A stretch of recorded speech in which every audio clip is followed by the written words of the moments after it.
Hello everyone. I am Kelly McVeigh, Senior Director of Sales at Hugh and Grace. I'm a corporate employee. I've done this for 25 years, and I'm so excited to join tonight's Hormone Harmony event. And this incredible team does a great job. One of the things that I very much love about Hugh and Grace is it's so much more than just products or selling products. It's about value added. It's about educating others. And I love that they do that for all their clients, their network, their friends, their family. And tonight, what they have done is really pulled all of their clients, pulled all of you to find out what are your burning questions around hormone health. But what are your burning questions to learn a little bit more about hormone health? And so tonight I have three incredible guests that I'm going to interview and ask questions, some of your questions that you've had. And I'm going to start off with Jamie Shepard, consumer savviness. So Jamie, I hope that you're ready. First question, how do you find hormone safe brands that you can trust? And how do you know if they're actually clean and safe? So how do you find hormone safe brands that you trust? You guys, this is kind of a hard one because I feel like the goalpost is always moving a little bit. So you do want to look for certifications, like things like that if it's marked USDA organic or made safe, all caps. And there are, and another slide, I'll show you a couple more you can look for. I think reading labels, and we're going to talk specifically about ingredients or things that will be on the labels. Like here are a few examples: parabens, phthalates, triclosan, and oxybenzone. And then I think the biggest thing is finding trusted brands. So that's been the hardest thing for me over the years. So some brands that I personally love and use are Dr. Bronner's, RMS, it's a beauty brand, makeup brand, Honest Co., Seventh Generation, and of course, Hugh and Grace. Really, and we'll talk about, and this is the next question, but like finding reliable sources that you can trust to kind of help screen, because it's hard to feel like we have to know all the things because it's constantly a changing dynamic and a changing field. So those are my best tips there. Okay, and it's one of the things that I love about our advocates and all of you is you become a trusted source for that information. This isn't just about Hugh and Grace, although we all love Hugh and Grace.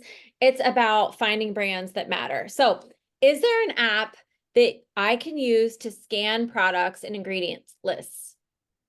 Yeah, so this is also a hard one because a lot of these apps, like the most popular one, which was one I always used, was EWG, the Environmental Working Group. And for many, it's a 501(c)(3), it's a nonprofit. But what I've learned is that it is what we call like a pay to play app, which means that brands are paying to be like EWG verified, and that means that they will maybe get preferential treatment. And like are getting featured because they're giving money to the app on some level. So the apps that I personally kind of like the most is like the Yuka app. You can scan the barcode and it scans food and cosmetics and gives health ratings. And it also will suggest like cleaner options. There's also the Think Dirty app, and that also lets you scan and rate the ingredient safety.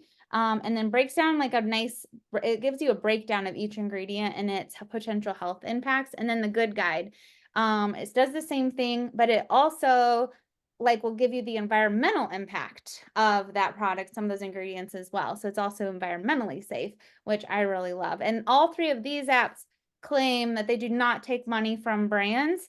They do have like angel investors and things that are not in the wellness or beauty space. So It's incredible. And those are great tips, Jamie. Okay, what does natural mean? And is that a good thing? I feel like I've heard people get stuck on this word a lot. yeah, so natural is that one is also, I think it's the most common way to what we call greenwash a product. It can be a good thing.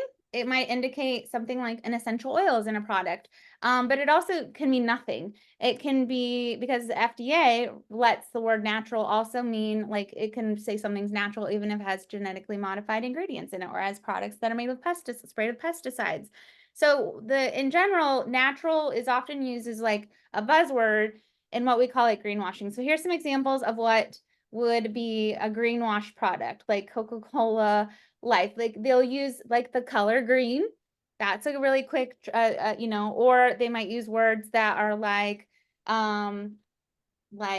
natural, eco-friendly, health, you know, conscious, and which don't actually mean anything. They're not backing it up with any science or data.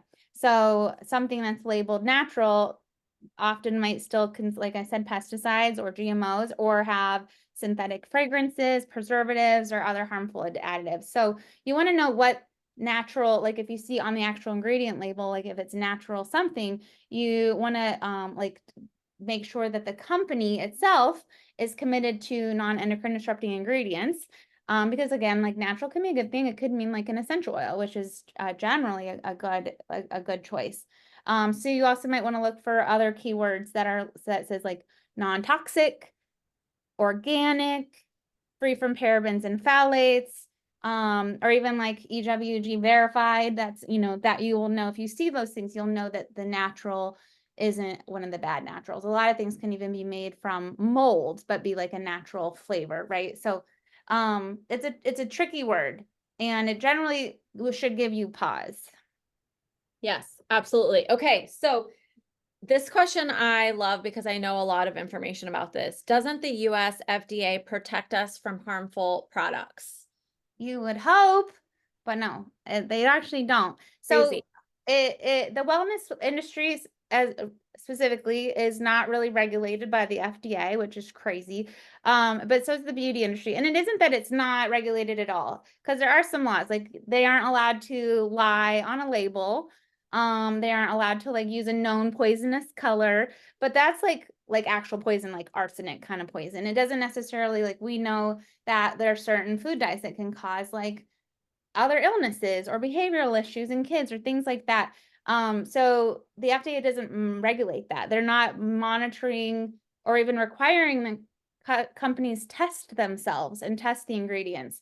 And what I think is evidenced in this the most is that the EU, the European Union, has banned over 2,400 harmful endocrine disrupting ingredients in products that we sell here, that are not banned. So while in comparison, we have 11 currently banned. So there isn't a required mandatory testing. They don't take action against like a cosmetic company unless the consumer has done their own due diligence to prove that something is harmful, right? So then it's putting the burden of proof on us as consumers to like prove that something is not safe, versus the FDA requiring the company to provide a safe product. So it's really backwards. Isn't that crazy? It's so crazy. I actually have a friend that lived in Europe and she got cancer. Her doctor told her to throw all of her products away from the US and she had to take them to a toxic dump. Like she literally had to take them to a special location, which is just mind-blowing to me because we live in the United States. You'd think that that would be something that was really, really important. Okay, Jamie, what is the meaning of EDCs and why are they so bad? Yeah. So EDC stands for endocrine disrupting chemicals. The endocrine system is our hormone, our bodily system of our hormones. They make up our hormones, and Jenny's going to talk about this, but they're known to have extreme health risk, and that's everything from mental illness to infertility, cancer, autoimmune issues, long and short-term illnesses and health risks, even with like relatively, quote, like comparably low exposure. They disrupt and mimic our hormones. And again, Jenny's going to talk a little bit more in depth about that, but like specifically our sex hormones, estrogen, testosterone. Some examples of EDCs are like BPA, which is a common in plastics.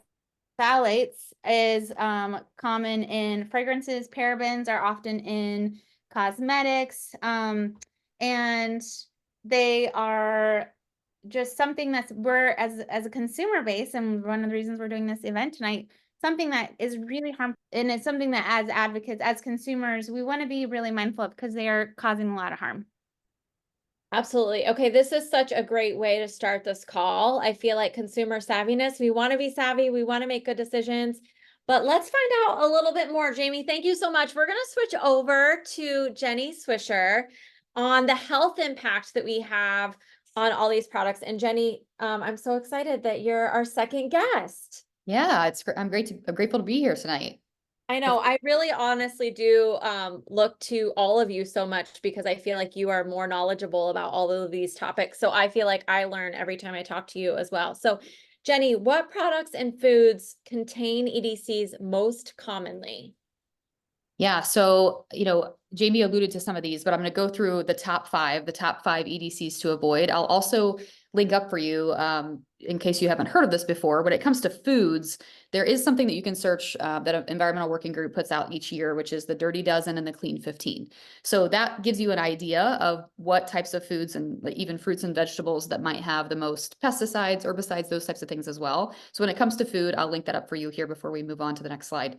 But as it pertains to the most common endocrine disruptors that we unfortunately face in our day-to-day lives with different products that are probably around us at any given point, unless we make an intentional effort to remove them, right? We have 5. So oxybenzone is something that Jamie mentioned briefly. This is used in a lot of sunscreens, lip products, even hair care products. Phthalates, these are found in our BPA plastics, nail polish, fragrances, plastic bottles. And as Jamie mentioned as well, I mean, other countries, like even in the UK and Australia, have these things banned, but in the US, they are not banned. Third on the list is triclosan. It's present in antibacterial products like deodorants, different soaps, hand soaps, dish soaps, even toothpaste and mouthwash.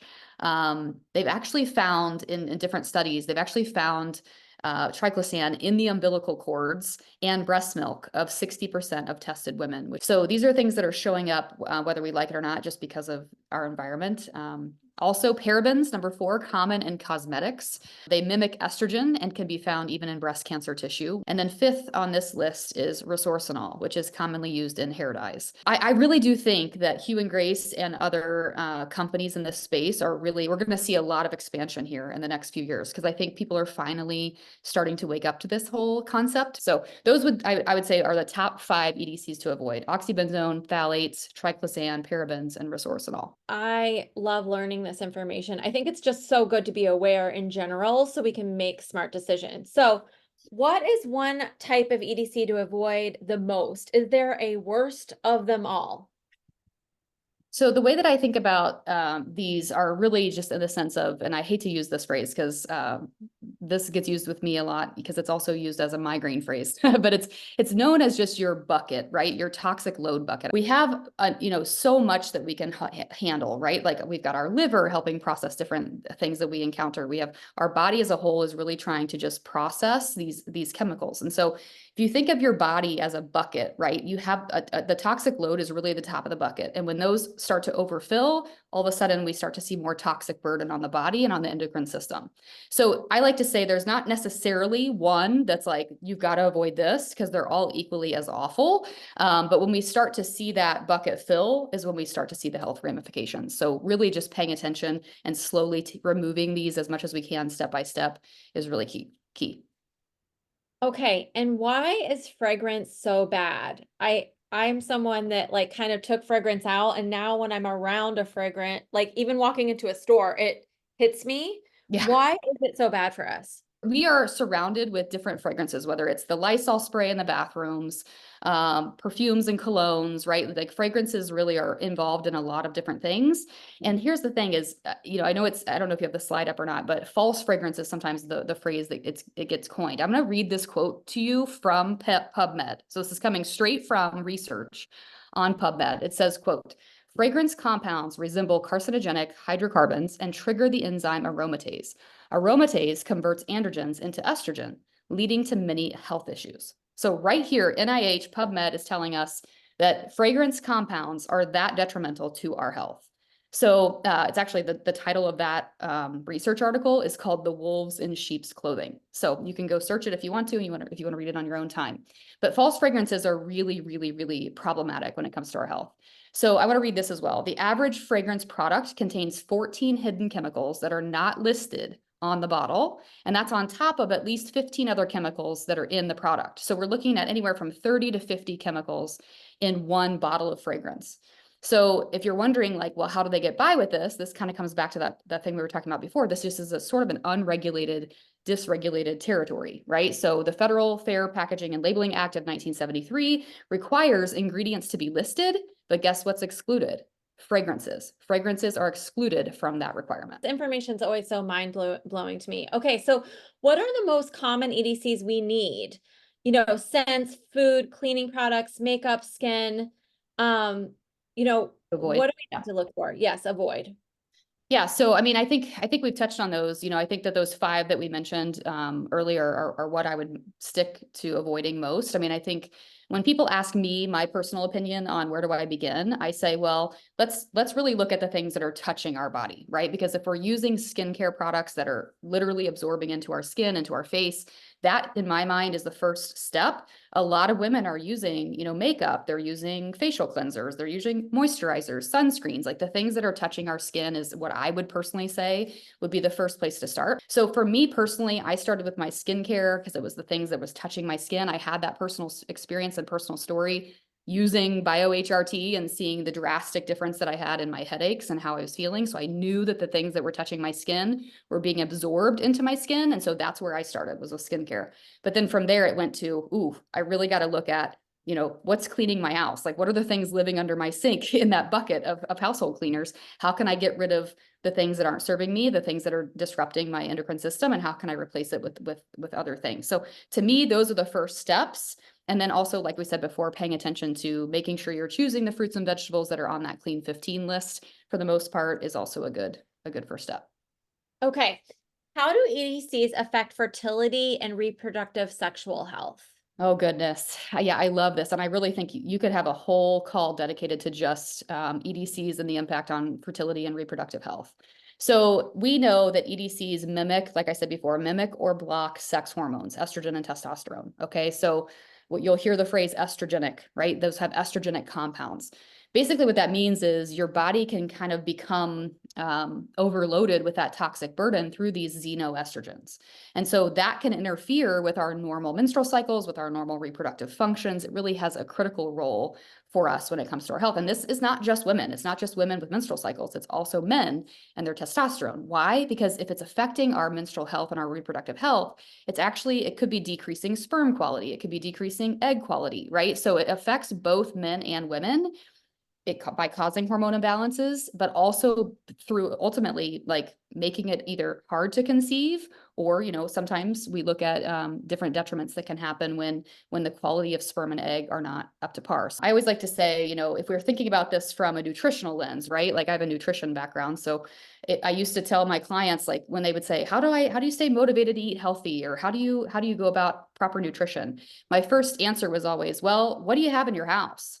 Right? Like, what do you have in the pantry? If you got the Oreos in the pantry, it doesn't matter if I give you a grocery list that says broccoli, cauliflower, whatever, right? Like you're probably going to go for the Oreos that are in the pantry. Well, the same thing is true with EDCs, right? Like we just have to get them slowly like out of our house and out of our surroundings and incorporate the new. And so I know that it can be sort of a daunting thing to think about, but at the same time, it doesn't have to be. It can be really simple. So if you're out there listening and you're somebody that's like, I'd like to have children someday, or I'm working on this myself, or I really want to just have optimal reproductive health, this is step 1. It's the kind of the cleaning out of the pantry, right? When it comes to our health. So huge repercussions on our reproductive health. So I said here on the slide, but hormones are our control center. A lot of people don't realize that hormones are what give us our energy, right? Like when women are feeling slow and sluggish, maybe around their periods, most likely it's because hormones are low. That's the lowest time of the month for us, right? When we're nearing ovulation and hormones are high, that's when we tend to feel our best. So we already have that proof that when we're functioning optimally, our hormones are following the right cycles, that they're following the right, what's the word I'm looking for? They're just in alignment with us, right? And so when they're not, when we are seeing these endocrine disruptors, estrogenic compounds take over, that's when we can start to see things fall apart. Okay, this is so, I mean, I could talk to you for hours. I might require a call after this just for myself. Okay, so last question, where should I start? What products do I swap first? I mean, all of this has been such great information. And kind of knowing what to look for, but where do I start if I'm new to this? Yeah. So you've got the slide up there for me. I mean, obviously Hue and Grace is a great first start. I love that, you know, I've always been a fan of just companies that I can entrust with everything. You know, I don't have to, I don't have to look for multiple sources necessarily for different things. So right now, all of my skincare is through Hue and Grace, right? So Hue and Grace has an amazing skincare line, everywhere from, like we talked about, the facial cleansers, the cleansing bars, to the oils, the night serums, the body lotions, the body butter. And actually, giving my children permission, my girls permission, they have their own Hue and Grace stash in the bathroom. They like to pretend that they're doing influencer videos with their skincare. That's a thing. And so they do, I let them, I know that it's third-party tested for endocrine disruption. I know that they're safe for them to use. And so they will do it as well. So anyway, so skincare, obviously we have with Hue and Grace. We also have the household cleaner. I'm obsessed with the household cleaner. I have bought it for my mom, for my in-laws, like everybody has the household cleaner because it's just so simple. Like I said before, when I told my cleaning crew I wanted them to start using it, they were like, okay, well, see how this goes, and actually the woman who cleans for me is like, I absolutely love this. She's like, she also loves the bottle, of course, because it's very fancy looking. So we've got the household cleaner, we've got the skincare, we've got the nutritional line as well. And that's important to mention too, because when it comes to eliminating, right? Like we can do these things that are in, on, and around us, but also nutritionally, we can help things like our liver and our digestive system also process toxins in an effective way. That's why I love Hydrate and Detox. So even though Hydrate and Detox, you might be thinking like, well, what does this replace, right? This is just an amazing beneficial tool for you because it's not only getting you the electrolytes that your body needs to be able to hydrate properly, it's kind of a twofer. That's what I call it. It's a twofer. So you're getting the digestive benefit as well. You've got the pre and probiotics. You've got glutathione in there. Glutathione is going to be sort of your liver cleanser, your detoxing support, right? So being able to help your body also process the different toxins in your environment and the things that you're ingesting, because you can't control it all. I hate to break it to you, but you can't control it all, right? That's going to be truly helpful too. So we're able to help you internally and externally in this realm. Okay, love this. So much information. And I love how this is kind of progressing now on to toxic load with Kaylee Calabrese. And I'm excited. I don't know, this is a heavy topic, I think, but I don't even think I know enough about this. So I'm excited to dive into this. What is toxic load? What does that mean? That is such an important question. And I think we've kind of touched on it, but essentially our toxic load, like Jenny was explaining earlier about the bucket example, it is the amount of toxins that have accumulated in our body. It's things that we take in from our environment. So think like when you go to the office, you have no control over what, Target uses on their flooring, the paint on their walls, what's being filtered through their air to make things smell good. When you go to the mall and you walk past like Abercrombie and Fitch or Yankee Candle, and you get bombarded with those scents, things that you can't control from the environment. Pollution that is in the air, from our cars, all of the things, in the soil, from pesticides that are spilled on our plants. So things that are coming from the environment, which we have very little control over, unfortunately, but also things that come from our food, which we can control a lot of that by choosing whole foods over packaged processed foods, by reading ingredient labels, choosing organic where we can. So kind of learning to prioritize the clean 15 and the dirty dozen was a great tip. If you're really going to look at what are you prioritizing, meats and dairy first, they have the highest load of hormones and endocrine disruptors. And, so that's where if you were going to invest in organic, I'd prioritize my dollars there before maybe other places. And then obviously skincare and personal care products, those are probably one of the biggest contaminant areas. And luckily for us, that's the area we have the most control over. So that's really like where toxic load comes from. It's what we're taking into our body, and it's that threshold of how much can our body actually handle. Okay, so when this happens, how does the toxic load really have an impact on our health and our hormones? Yeah, so there's a couple of things. So the first is that threshold that Jenny was explaining earlier. So, our bodies are really intelligently designed. We have our liver, we have our gut, our whole excretion system. Our skin is a major detox organ. When we sweat, our body pushes toxins out through our skin. So our bodies are meant to handle some level of this. We have our lymphatic system, right? But unfortunately, in the world we live in today, with the amount of toxins that are in circulation and the lack of regulation, the lack of consumer savviness, like Jamie was sharing, we're taking in more than our bodies are designed to actually handle. So when Jenny was talking to us about, that things that have an estrogenic effect, think about it like this. Pretty much every cell in the body has receptors for hormones. when we have things that mimic our natural hormones, so like our cell receptor, they can, like a key, they can fit in the lock. Have you ever tried to put a key in your lock and it fits, but it doesn't turn? So it's like that. So these endocrine disrupting toxins, they'll fit into the lock, but they don't turn to activate the proper process, the chemical reaction that that hormone is meant to trigger. But now that lock hole is blocked and it can't pull in the proper hormones. So think about how when that starts to happen, our hormones are the signalers throughout our body for like pretty much all the processes that are happening every single day. And if the hormone receptors are blocked with false hormones, what's not being communicated in our bodies? That's pretty much what's happening. So the more we can reduce those endocrine disrupting chemicals, the more our bodies can function the way they're designed to. Okay, mind blown. I'm such a visual learner. Like that's exactly what I needed to hear and how I needed to hear it. Okay, so how does removing toxic products really help our bodies? Okay, so I think I have a slide here that I want to share with you guys because I want to show you, you might be feeling a little overwhelmed right now and thinking like, oh my gosh, is there anything I can even do? Like, how am I truly going to combat this? And so this research study was done.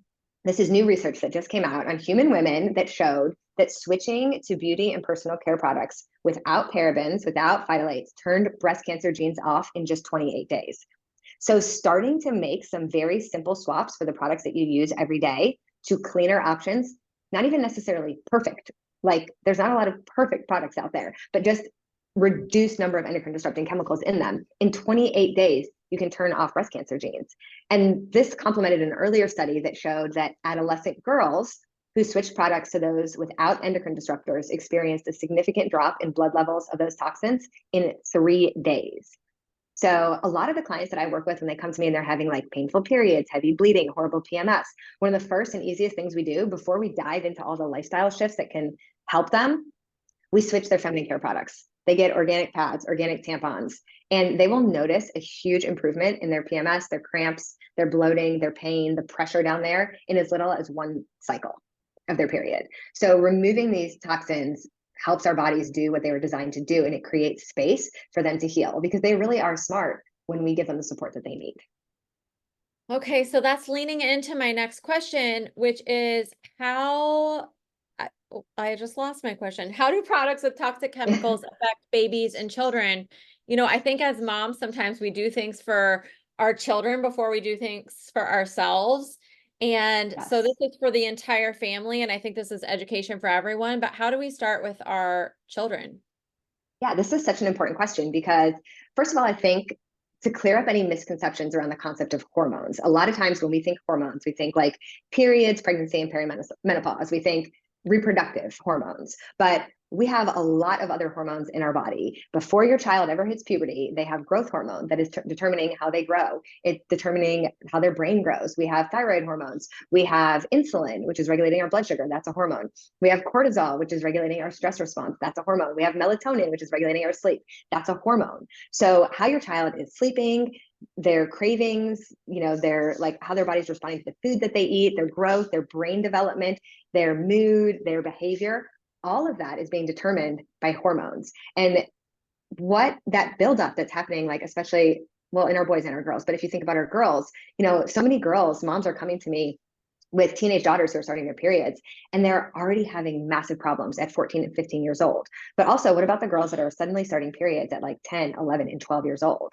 This is a problem of the hormones and the endocrine disrupting chemicals and the toxic load that our kids are being burdened with by our food system, by the products that are allowed to be marketed to us on the shelves today. So when we can just make simple swaps at home, we can reduce their toxic load, we can protect their gut health, because a lot of these products actually destroy the gut lining. They create inflammation that makes it hard for our kids to properly digest their food, absorb their nutrients, and those things lead to, you know, eczema and acne and reflux and cravings. So it actually has a huge impact on our kids. And I would argue, you know, it can play a big role in their development, their behavior, and how they're performing in school. So I know that sounds heavy, But I hope that you guys are taking away from this call that there's actually a lot we can do. And you don't have to make over your entire household in one day. Like, I remember learning about this in nutrition school 14 years ago. And I will not lie to you guys, I stood in the grocery store after a few of these lessons and I cried reading the labels because I felt so overwhelmed. Like, everything is bad. Like, it's all gonna hurt us. And like, it was a process I kind of had to go through to realize it's good, better, best. Like, nothing's ever gonna be perfect. And what I always recommend to my clients is the best place to start is with whatever is just run out in your house. Instead of trying to make over everything, like, oh, we're out of lotion for the kids. Let me see how the lotion that we've been using rates, and can I find a better option? So instead of replacing it all at once, replace it as it runs out. And as you saw on that previous slide, 3 days, 28 days, that's going to start to have a hugely positive impact for your whole family. Such a good tip to think of it that way, because I think people can feel overwhelmed, like they need to clear out every cupboard, but doing it slowly will make a difference. Okay, so you mentioned before that our bodies are incredible. They do incredible things. You know, doesn't our liver filter and detox for us? Yeah, absolutely. And I think we kind of touch on a little bit that, like Jenny was saying, you know, our livers are just, it's that the load is so heavy these days. So, you know, our bodies weren't necessarily designed or equipped to handle the number of toxins that we are taking in, that we are being bombarded with. And it's hard for our livers to keep up. You know, sugars, more sugar in our food, alcohol consumption, like a lot of things are impacting how successfully our livers can perform. Also, our stress levels, our lack of sleep, like many of us aren't getting adequate sleep, and our liver does a lot of work while we're sleeping. So giving our liver support by, you know, being asleep before 11 p.m. when your liver really goes to work can be super helpful.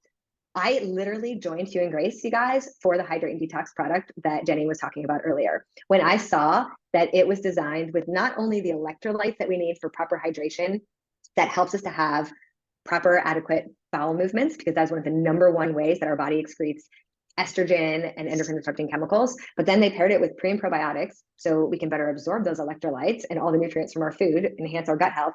But then, like glutathione, I was like, whoa, nobody does this. Hang on, these people are so smart. And, you know, glutathione being our master antioxidant, which not only serves as a first line of defense for our gut lining and keeping toxins out, but it works with the bile from our liver to bind up environmental toxins so they can be excreted. So yeah, our livers do help us to detox, but this, in today's world, they need all the help that they can get. Okay, so we've talked about all of these things that are toxic, heavy. What positive, I like that we're going positive. What positive health and skin benefits can I expect to experience by lowering my toxic load? Okay, so this is where I wanted to share a personal testimony. So this picture on the left is me at about 35 years old, and it's a grainy cell phone picture. But if you guys can just look at my eyes for a second, look at the size, number one, of those bags, and look how dark they are. So this is at the very beginning of my personal health journey. I had extremely painful periods that were incredibly heavy, like debilitating back pain and cramping. I had hip and joint pain that was so bad, sometimes like I literally would need help to get out of the bed in the morning. I had allergies. I was on like Claritin and steroid allergy nasal spray. I had eczema. I had horrible anxiety and insomnia. I caught everything that went around. And like, obviously, like I said, the dark circles under my eyes were a huge indicator that my liver was struggling. On my health journey, I've worked really hard to swap out my products over the years. And this is literally 13 years later.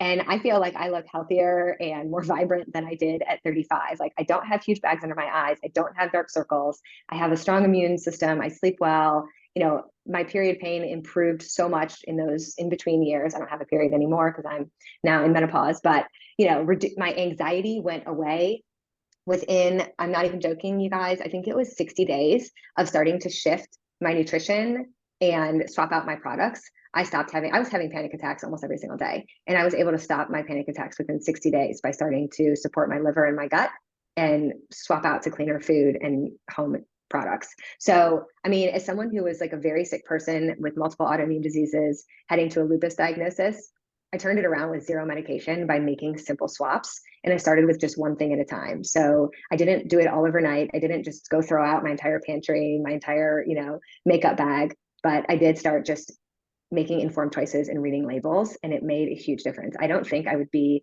the person that I am today if I had not gone on that journey.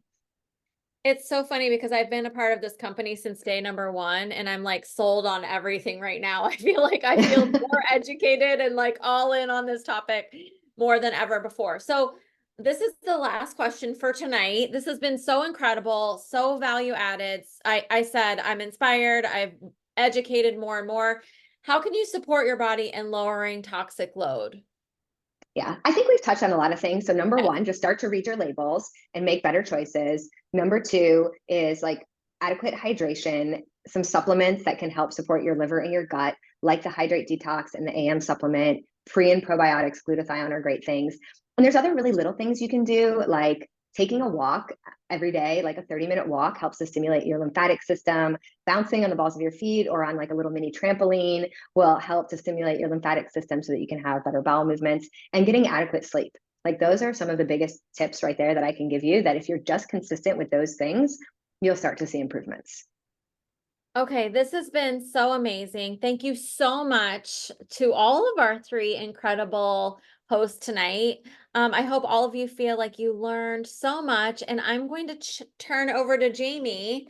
How amazing is our team? I learn from you guys so much every single time, and like I'm just jotting down notes, and I just feel so grateful that like this is the kind of stuff we had to talk about on the other side. So we like to do these events to give a little, like, to help educate and share our advocacy on this topic. But like on the other side of the screen, like on our team, like we get to have these conversations on such a deep level so often and really do such meaningful work.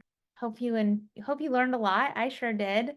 Okay, well, we'll do this again with like EDC 102 or something at some point. We do these every month. I think next month the request has been that we have a special call on the liver.